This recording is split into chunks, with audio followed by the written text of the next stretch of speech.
Story 1. The Handle. I was 17 the first time I understood what alone actually meant. My parents were out of town for a wedding. 2 nights. They'd left me money for food, a list of emergency numbers on the fridge, and the same speech they always gave. Doors locked. Don't open for anyone. Call if you need something. By 9:30, the house felt normal. Too normal. The TV filled the living room with noise, and the kitchen light made a warm square on the floor. I ate standing up, scrolling through my phone, half listening to a comedy show I wasn't really watching. My rational explanation for everything that night was simple. Houses make noise. The first sound was a dull pop from somewhere above me, like a floorboard shifting. I didn't even look up. I just kept scrolling. Another pop, then a long quiet stretch. I turned the volume up a little. At 10:12, my phone buzzed. Unknown number. I stared at it until it stopped, then convinced myself it was spam. 10 seconds later, it buzzed again. Unknown number. This time, I answered without thinking. Hello. There was breathing. Not loud, not dramatic, just present, like someone had put their mouth too close to the microphone. I waited for a voice, for a prank, for anything. Instead, the breathing got softer, like they moved the phone away. Then the line went dead. I stood there in the glow of the TV, phone against my ear, feeling stupid for suddenly being scared of a sound that could have been nothing. I told myself the same thing again. Spam call. Wrong number. Someone's broken headset. I blocked it and went back to the show. 40 minutes passed. I started to relax. My shoulders dropped. My brain went back to normal, where the worst thing that happens is you run out of snacks. Then I heard a sound from the front of the house. Not a bang, not a crash, a soft, careful click. I muted the TV. The house didn't fill with silence instantly. It filled with the faint hum of the refrigerator and the air conditioner breathing through the vents, and the tiny electrical whine of the television still on. Then I heard it again. Click, like a fingernail tapping metal. I didn't move at first. I just sat there and listened, trying to place it. Front door. The handle. That's when my brain did something cruel. It offered me a comfortable explanation. Maybe it's the wind. Maybe the door isn't fully latched. Maybe the handle is loose. But the detail that broke that explanation came right after. The handle didn't jiggle randomly. It turned down, slowly, with pressure, then eased back up like whoever was doing it didn't want the latch to snap loud. My mouth went dry. I grabbed my phone and stood, keeping my steps small so the floor wouldn't creak. The living room light was off, so I was moving through a dim blue glow, and it felt like the house had turned into a place I wasn't supposed to be in. I could see the front hallway from the corner of the living room. At the end of it, the door stood there, plain and white, with a narrow window at the top showing only darkness outside. Click. The handle turned again. I froze with my phone in my hand, thumb hovering over the screen. I wasn't calling yet because some part of me still wanted to believe the safe explanation. The part that hates being wrong. The part that hates admitting you're scared. Then there was a third click, and a fourth. I backed into the kitchen without looking away because turning my head felt like giving up information. My parents had a drawer for just-in-case stuff. Flashlights, batteries, an old phone charger, and a small can of pepper spray my mom kept even though she insisted it was for when she went walking. My mistake was that I didn't turn on any lights. I thought darkness was protection. I pulled the drawer open too fast, and it bumped the cabinet with a loud wooden thud that felt like it echoed through the whole house. My heart hit my ribs hard enough that it almost hurt. The handle stopped. There was a pause long enough that I started to hope I'd imagined it. Then the doorbell rang. One clean press. Not a spammy ding-dong. Not a kid messing around. One firm push, like someone trying to sound polite. I stared at the pepper spray, then at my phone, and tried to decide what a normal person does in a moment that doesn't feel real. I stepped closer to the hallway, staying behind the wall so I couldn't be seen if someone looked through the small window. Who is it? I called, and my voice cracked in a way I hated. No answer. The doorbell rang again. Same pressure, same length. Then my phone buzzed. Unknown number. Even though I'd blocked it, I didn't answer. I didn't decline. I just watched it ring and felt my stomach turn cold. The point of no return came when I realized something simple. If the person outside could call me again from the same unknown number, they weren't just randomly dialing. They knew it was me. They were doing this on purpose. I typed 911 with shaking hands, but didn't press call yet. Another part of me, the part that had never needed help before, was still bargaining. Maybe it's someone with the wrong house. Maybe it's a neighbor. Maybe I'm overreacting. Then the front door handle turned again, slowly, and this time it stayed down. There was pressure on the door, like someone leaned their weight against it, testing it gently. The deadbolt held. For a moment, I was sure I could hear the faintest scrape at the lock, like metal brushing metal. Not the sound you hear in movies. Subtle, almost like the house was settling again. I pressed call. The operator answered so calmly it made me feel like I was the one acting strange. I whispered, because I didn't know why, but whispering felt safer. I'm home alone. Someone is at my door. They're trying the handle. The operator asked for my address. I gave it. She told me to go somewhere secure, to stay on the line, to avoid confrontation. I backed into the pantry. It was narrow and smelled like cereal and old cardboard. I pulled the door almost shut, leaving a sliver to see through. From there I could still hear the front door. There was another soft click. Then nothing. No footsteps. No retreat. No angry pounding. Just silence. I stayed on the phone for what felt like a year. The operator kept me talking quietly, kept asking me what I could hear. And the whole time, the silence felt worse than the noise. Like the person outside had stopped because they were listening too. A patrol car pulled up about 8 minutes later. I didn't see it, but I saw the front of the house flash blue for half a second through the hallway. I heard a knock. A voice. Loud this time. Police.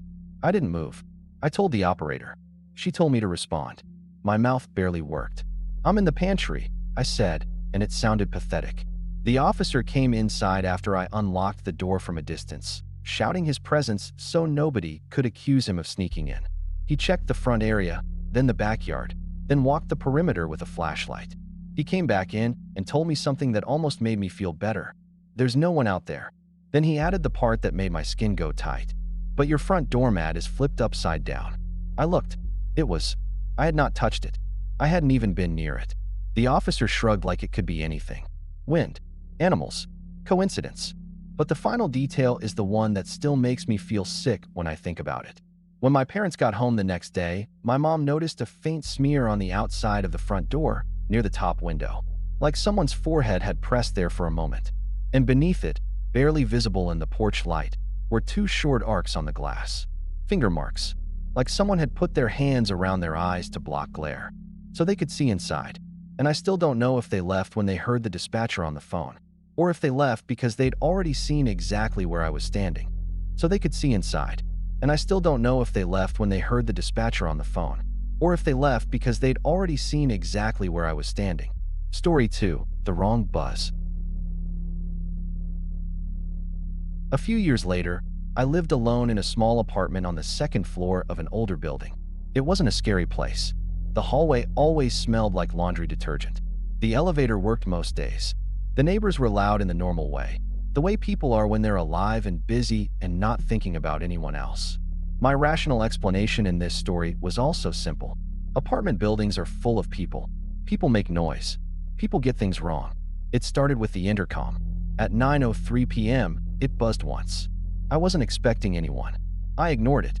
Maybe someone hit the wrong unit. 5 minutes later, it buzzed again. Same sharp sound. Same length. I got up and walked to the intercom by the door. I pressed the talk button. Hello. Static. Faint like sand. Then a voice, low and unclear. Let me in. It could have been someone outside dealing with a broken speaker. It could have been someone asking for another unit and misclicking mine. So I did what a normal person does. I asked, "Who is this?" There was silence. Then, softly, "It's cold." Something about that answer made my stomach tighten. It didn't match the question. It didn't match the situation. I released the button and stepped back, telling myself it was probably a drunk person, or someone confused, or a neighbor having a bad night. The buzz came again. This time it was 3 quick buzzes in a row. I didn't answer. I went back to my couch and turned my show up, not because I wanted to hear it, but because I didn't want to hear the building. Another 5 minutes passed. Then I heard footsteps in the hallway outside my door. Slow. Not the brisk sound of someone going to their apartment. A stop. A shift. Another step. I muted the TV again and sat still, listening. The footsteps stopped directly outside my door. Then there was a sound near the peephole. A faint tap, like a fingernail on metal. The detail that broke my wrong unit explanation was the next sound. My doorknob. Not rattling. Not someone trying to open it hard. Just a small, gentle twist. Like someone checking if it was already unlocked. It wasn't. I stared at the door, trying to decide what part of my brain was lying to me. The logical part said, it's probably nothing. The other part said, they are right there. I didn't call the police immediately. That was my mistake. I did something smaller, something I thought was smarter. I texted my friend, someone's outside my door. No response. It was late. I moved quietly into my kitchen. The only weapon I had was a heavy metal pan. The handle felt cold and stupid in my hand. Then the intercom buzzed again, even though the person was already upstairs. I stared at it, then at the door. The point of no return came with a sound I still hear clearly when I think about it. A quiet scrape at the bottom of my door, like paper sliding against the threshold. I stepped closer and looked down. A shadow moved under the door, thin and rectangular. Then something slid through. A piece of cardboard, bent slightly, pushed by something outside. It stopped halfway into my apartment like it wanted to be seen. I didn't pick it up right away. I stood there, breathing shallow, listening for the smallest movement on the other side. Finally, I crouched and pulled it toward me. It was a pizza flyer, but on the back, in neat handwriting, was my apartment number, and beneath it, one line. Open. My hands went numb. I backed away and locked the deadbolt again, even though it was already locked, because my body needed to do something. Then I heard a quiet knock. Not a firm knock. A slow, two-tap knock that felt like someone trying not to sound threatening. I didn't respond. The knock came again. 2 taps. Then, in a voice so close it sounded like it was coming from inside the door. I know you're in there. I called the police. I didn't whisper this time. I spoke normally, like normal volume could protect me. I'm alone. Someone is outside my apartment door. They're trying to get in. The operator told me to stay inside, keep the door locked, and if possible, move somewhere secure. I went into my bathroom and sat on the floor with my phone and the pan like that was a plan. While I waited, the building did the thing that buildings do. It went quiet. No footsteps. No intercom. No door sounds. Just the far-off murmur of someone's TV through a wall, like the world was carrying on without me. Then I heard one last sound from my front door. A soft click. Not the knob. The peephole cover. My building had a small sliding cover on the outside of the peephole, meant for privacy. Most people never used it. Someone slid it shut from the hallway side, meaning whoever was out there knew exactly what to touch and exactly where. When the police arrived, they found nothing in the hallway. No one in the stairwell. No one in the lobby. But the officer did find something that made him stop smiling politely. My intercom showed missed calls, but the log didn't list a unit number. It listed service, like it had been rung from inside the building system, like someone had access. The eerie final detail is what happened the next morning. I woke up to a notification from my building's management app, a simple system message that said maintenance would be testing intercoms that week. Attached was a PDF of tested units. My apartment number was highlighted.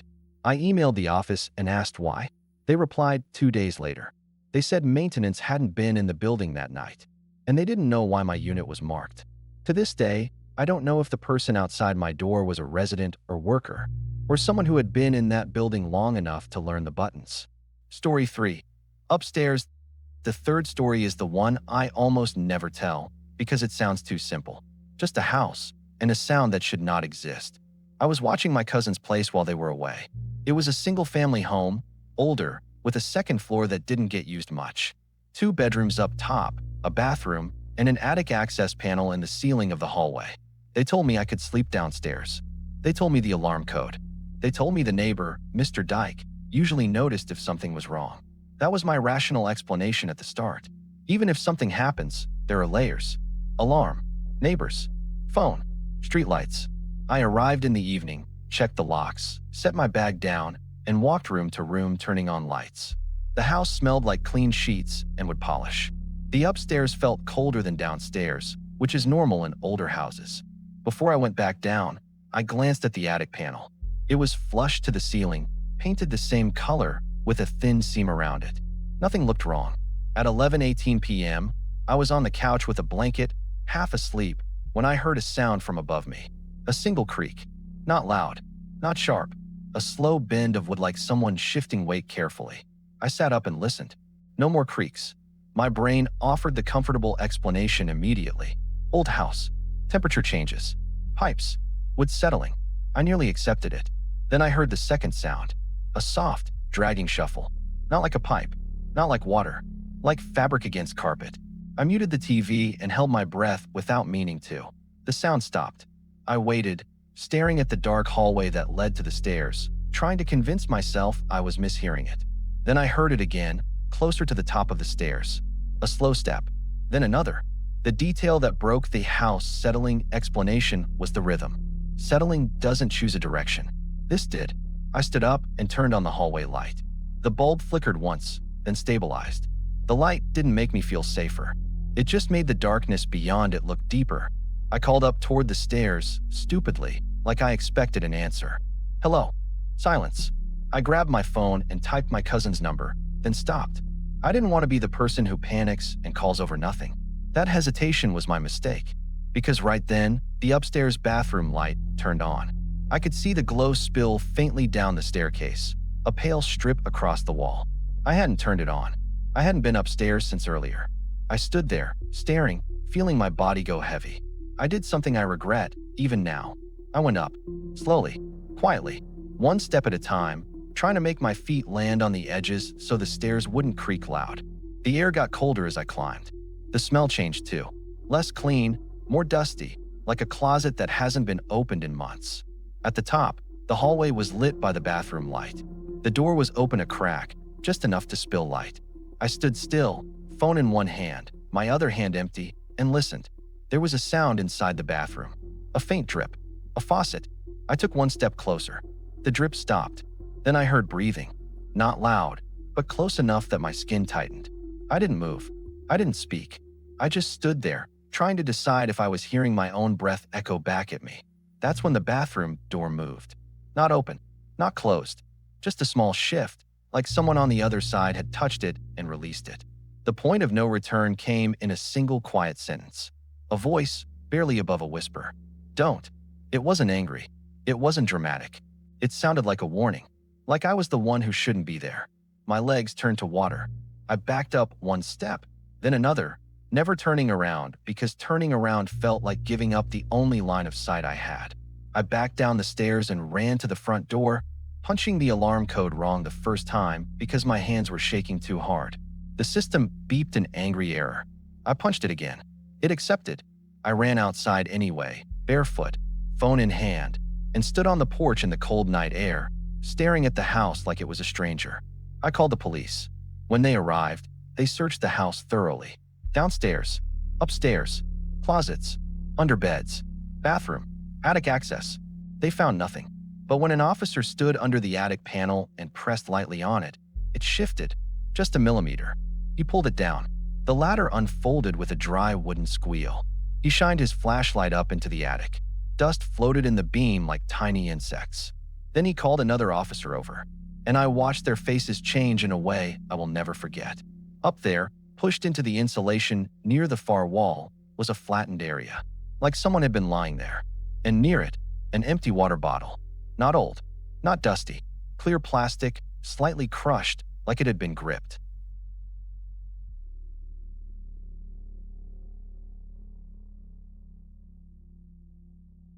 Then he asked the question that made my stomach drop.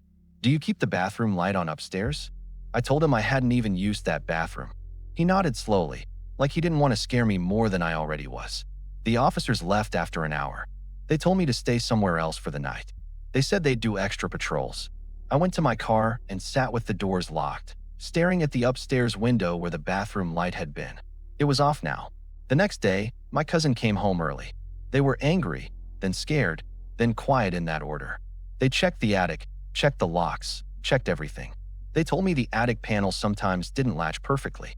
It can sag, they said. Old house. That was their rational explanation. Then I told them about the whisper, about the bathroom light. They went pale and admitted something they hadn't told me. For weeks, they'd occasionally found the upstairs bathroom door not quite how they left it.